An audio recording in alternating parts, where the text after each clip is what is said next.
जो 20 वर्ष तक इस देश में मुख्यमंत्री के रूप में, प्रधानमंत्री के रूप में काम किया हो, बराबर जिस व्यक्ति को इस देश की जनता ने अपना समर्थन और प्यार दिया हो, उसके ऊपर इस प्रकार के जो बेबुनियाद निराधार आरोप चस्पा करने की कोशिश की जाती है, क्या इसका कोई औचित्य है? यदि यही रहा होता तो लगातार 20 वर्षों तक लगातार वो एक स्टेट के 14 वर्षों तक मुख्यमंत्री, 6 वर्षों तक प्रधानमंत्री इस देश के वो बने रहते। देश की जनता उनको ये अधिकार देती है। जहां तक प्रधानमंत्री का प्रश्न है, प्रधानमंत्री के बारे में अब शब्दों का प्रयोग नहीं किया जाना चाहिए। प्रधानमंत्री स्वयं में केवल व्यक्ति नहीं है, वो संस्था होता है। आज तक अपने राजनीतिक जीवन में शायद बचपन में कहीं कभी कोई भूल हुई हो तो मैं नहीं कह सकता हूं। अब जब से हमारी समझ बनी है राजनीति के बारे में, तब से अपने किसी पूर्व प्रधानमंत्री के बारे में भी मैंने कोई डेरोगेटरी रिमार्क, अपमानजनक शब्द कभी मैंने नहीं कहा है। लेकिन प्रधानमंत्री के बारे में जिस तरीके की नारेबाजी की जा रही है, मर जा मर जा, ये नारेबाजी होगी। मैं समझता हूं ऐसे जो नारे लगाता है उसको मैं किसान नहीं मानता। और मैं सच बताऊं, रात को किसी टेलीविजन चैनल पर जब मैंने इसे देखा तो मैं आहत हुआ इससे।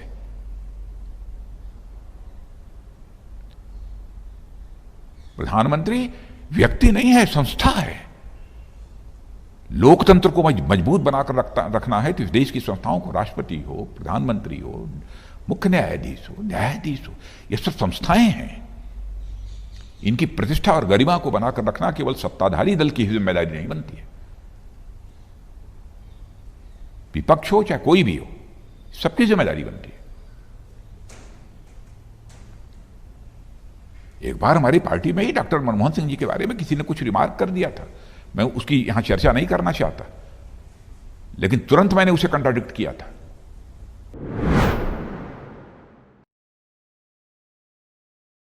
पहले मैं दुनिया के किसी भी देश के प्रधानमंत्री के बारे में कहना चाहूंगा कि भारत के आंतरिक मामलों में बोलना बंद करें।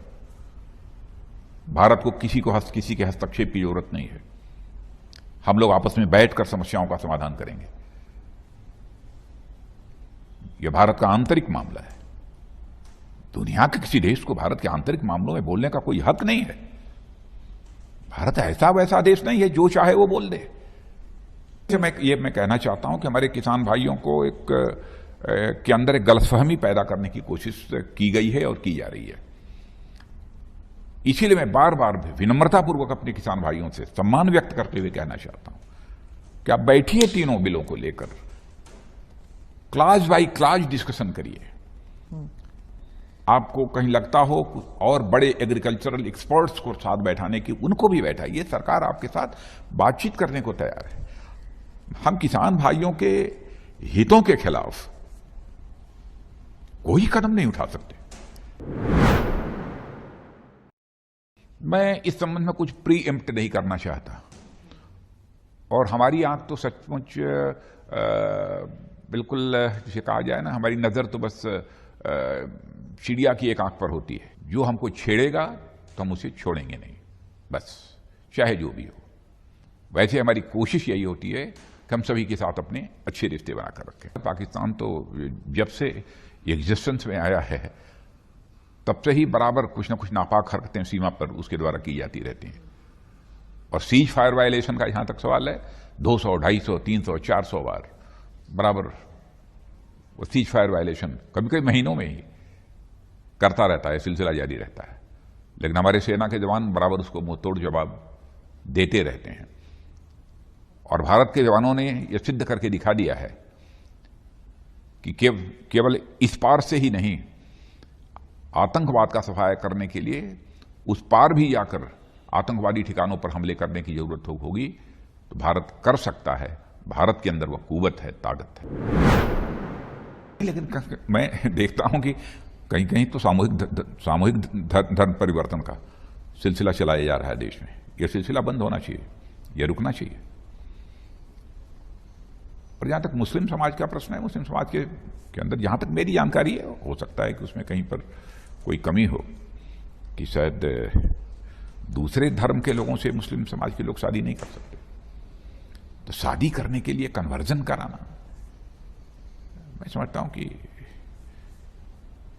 इसे मैं व्यक्तिगत रूप से उचित नहीं मानता हूं। फोर्सफुली, जबरन, लालच देकर भी धर्म परिवर्तन कराया जाता है कहीं कहीं, ऐसे भी मामले आए हैं। जब ऐसे इस दोनों को स्वाभाविक रूप से शादी होना और जबरन अथवा लालच देकर धर्म परिवर्तन करा के शादी करना, दोनों में बहुत बड़ा अंतर है।